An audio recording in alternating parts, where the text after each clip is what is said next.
Hi friends, welcome to யாஷிகர். நம்மளோட விஜய் டிவியில் நான் ஆல்ரெடி அப்டேட் பண்ணதில் ஒரு சின்ன சேஞ்சஸ் வந்து இப்போ வந்திருக்கு. என்ன அப்படிங்கிறத பற்றி பார்ப்போம். இதில் நம்மளோட விஜய் டிவியில் டைம் சேஞ்ச் வரப்போகுது அப்படிங்கிற அப்டேட் வந்து ஆல்ரெடி கொடுத்துருந்தேன், ஞாபகம் இருக்கும் அப்படின்னு நினைக்கிறேன். இப்போ என்ன சேஞ்சஸ் வந்திருக்கு அப்படின்னா, வர ஞாயிற்றுக்கிழமை வந்து உங்கள் எல்லாருக்குமே தெரியும், பிக் பாஸ் வந்து லான்ச் ஆக போகுது.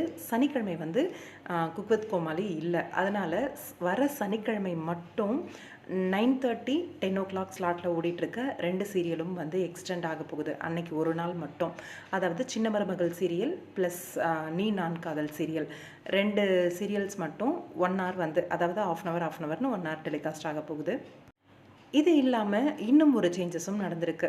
ஆல்ரெடி அப்டேட் பண்ணது தான். 1 மணிக்கு வந்து நம்மளோட பனி விழும் மலர்வனம் சீரியல் வரப்போகுது அப்படிங்கிற அப்டேட் வந்து ஆல்ரெடி கொடுத்துருந்தேன். உங்கள் எல்லாருக்குமே ஞாபகம் இருக்கும்னு நினைக்கிறேன். 3:30க்கு முத்தழகு முடிகிற டைமுக்கு கரெக்டாக வீட்டுக்கு வீடு வாசப்படி சீரியல் ரீப்ளேஸ்மெண்ட் பண்ணுறாங்க. இது இல்லாமல் 6 மணிக்கு வந்து எப்பயும் போல் நான் சொன்னது தான், நீ நான் காதல் வந்து டெலிகாஸ்ட் பண்ண போகிறாங்க. 6:30க்கு மகாநதி சீரியல் வந்து டெலிகாஸ்ட் பண்ண போகிறாங்க. ஆஹா கல்யாணம் 7 மணிக்கு டெலிகாஸ்ட் ஆக போகுது அப்படின்னு சொல்லியிருந்தோம் இல்லையா, அதில் தான் ஒரு சேஞ்சஸ் வந்திருக்கு. என்ன அப்படின்னா, 7 மணிக்கு டெலிகாஸ்ட் ஆக போகிறதா இருந்த ஆஹா கல்யாணம் சீரியல் அதோட டைமில் எப்பயும் போல் 7:30 மணிக்கே டெலிகாஸ்ட் ஆகும் அப்படின்னு சொல்லியிருக்காங்க.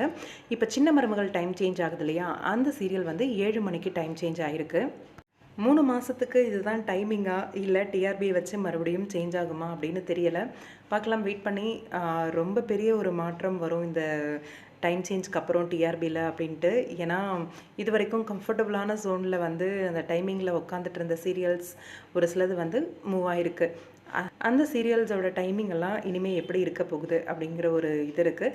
நல்ல டிஆர்பி வாங்கிட்டு இருந்த சீரியல்லாம் ஏடாகூடமான டைமிங்கில் போய் உட்காந்துருக்கு. அந்த சீரியல்ஸோட டிஆர்பியும் எப்படி இருக்க போகுதுன்னு தெரியல.